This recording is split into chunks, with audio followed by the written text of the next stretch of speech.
Greetings. Today's featured amp is the 1954 National Deluxe. It's made by Valco and it's one of my all-time favorite amps. All my amplifiers are like my children, and like a good parent you try not to have favorites, but I just can't help it with this one. It's just really special. We're going to take a tour of the outside, a close-up look at the inside, and then we'll listen to it, and I think you'll see why. Here we go. First off is the grill cloth. You got to admit, this is a pretty outrageous design. It's silk screened onto some sort of a fuzzy fabric. It looks like your grandmother's couch or something, upholstery. Got the national logo. It looks like a Route 66 sign, but that's the national logo. They worked it into an otherwise kind of bizarre, almost Indian blanket type of design for the grill cloth. Amp is covered in just the classic old tweed, the coarse grain tweed. There's some places where it's worn through on the corners. Tweed tends to do this. It doesn't seem to hold up quite as well as some of the leather type coverings. When I got it, the AL was missing from National, so I made those letters and added them. When I tell you, you'll probably be able to see the difference, but without telling you, I'd like to think that it kind of all blends together and looks legit. The sides are two-tone. You got your tweed front and back, and then like the salami sandwich in the middle, you've got this sort of a burl grain leatherette or Tolex material that wraps all the way around with a little bead around the edges here at the line of demarcation between the tweed and the leatherette. It also has the traditional and utterly absurd looking National oven door handle on top in bright shiny chrome. The rear of the amp is in really excellent condition. It's the same coarse tweed material. We've got some of the grill cloth material here to, I guess, keep fingers out of the where the chassis and tubes are. We've got our little port at the bottom where you can reach in and pull out our cord. And here is arguably one of the best features of the amp, and that is this control panel. It's just beautifully laid out. It's got the pinstriping. It's just a gorgeous, very symmetrical, and the brown paint is in beautiful shape. I just use car wax on panels like this, and it just peps them up and protects them. On the left, we've got the traditional on-off switch. There's no standby, fuse, pilot light. Then we have the instrument inputs. Okay, we have two normal instrument inputs here, which have 47K resistors in series for impedance. And then we have a treble input that does not have a resistor in series for impedance. Instead, it has a 0.005 microfarad capacitor. So this input here is going to give you quite a bit of treble in your output tone. These would give you your normal output tones.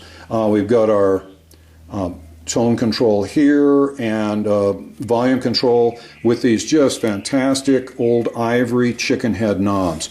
On the right is something very special. This is the microphone input section. Now originally I think this was for your microphone so you could sing and warble along while you played your lap steel guitar or whatever over here. But really what this has come to be used for is for harmonica use.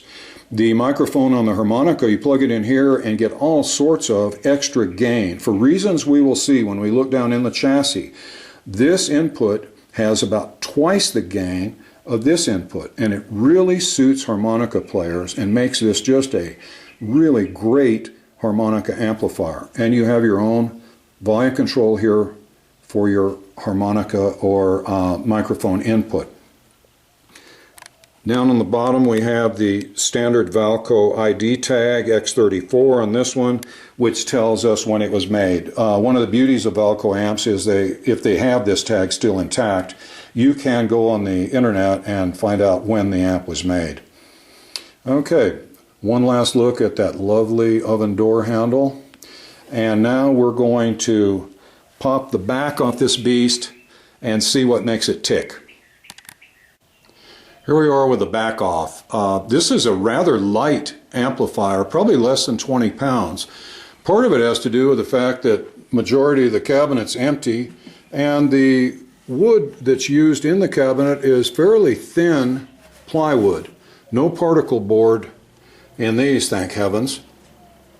You see some water stains. At some time or other, this thing got a little damp. It didn't seem to hurt it. There's no warping, no delamination of the plywood. Speakers are things of beauty.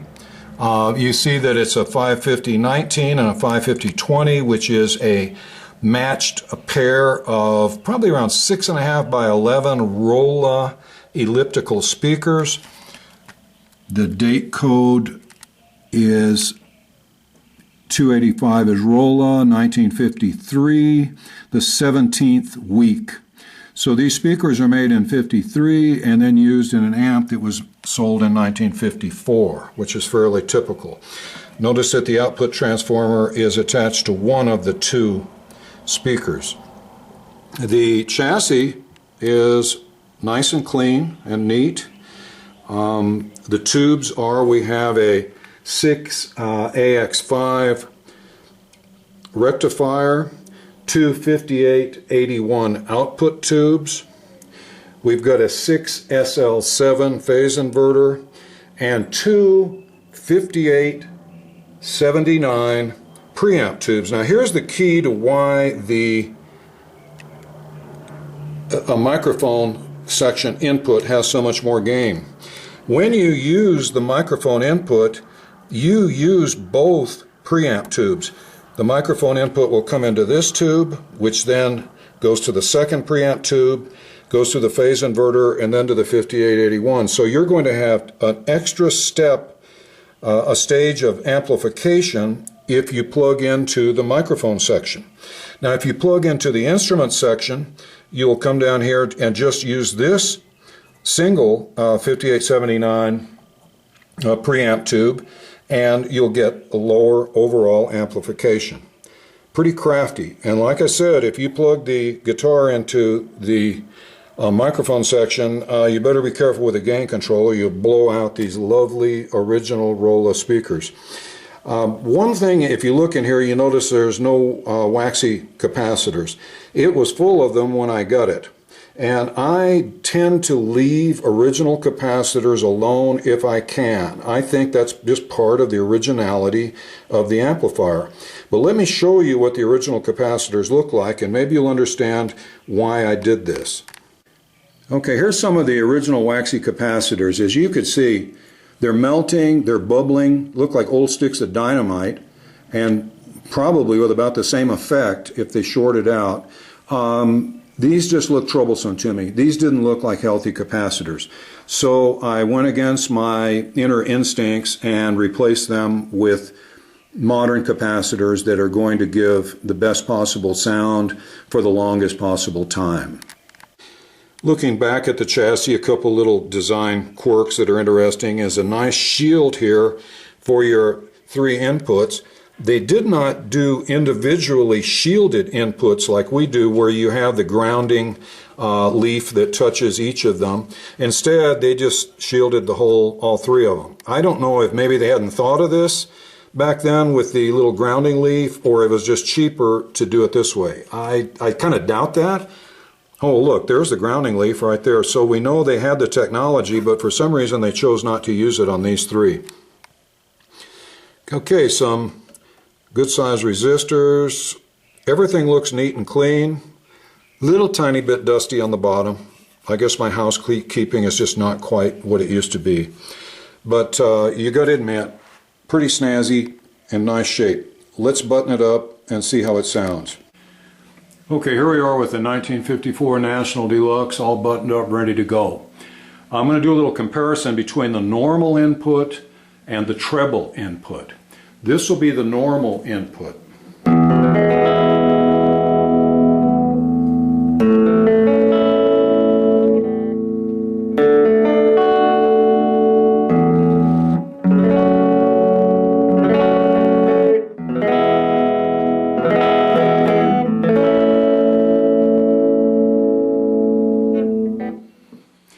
very mellow, very warm.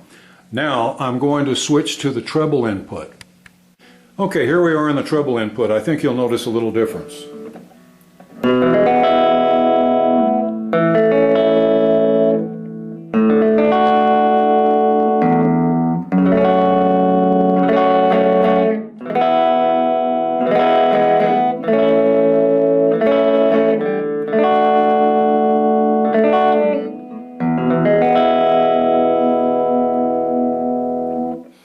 More clarity, definitely more treble, kind of like more like a normal amplifier sounds. Okay, now I'm going to try it on the microphone input. Okay, I'm now plugged into the microphone input. I've had to turn the volume way down to like about 1.5 or 2. At a volume setting of 2 on the microphone input, it's about like a 5 or 6 on the instrument input. See what you think.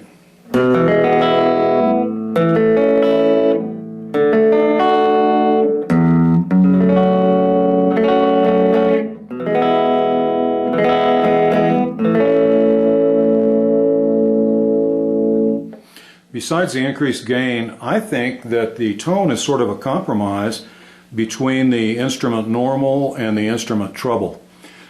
Anyway, this would be a dynamite input channel for a harmonica microphone. Now let's go back to the normal channel and play a little tune.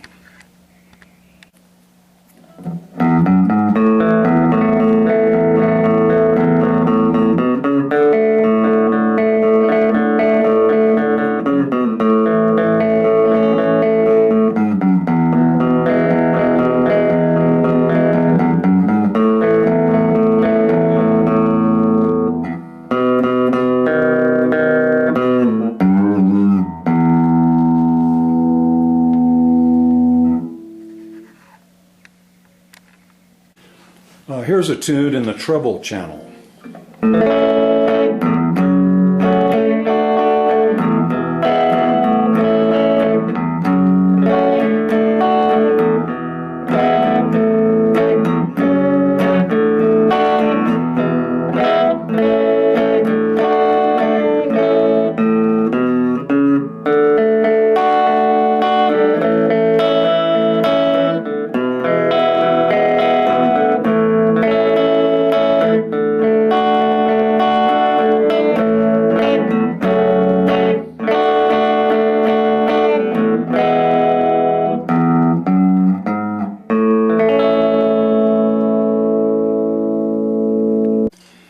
Well, on that happy note, I guess it's time to take leave of the 1954 National Deluxe. Please stay tuned for more videos that will be released in the near future featuring similar classic old vintage amps. I hope you enjoyed this and that you stay tuned. I appreciate your time. Thanks.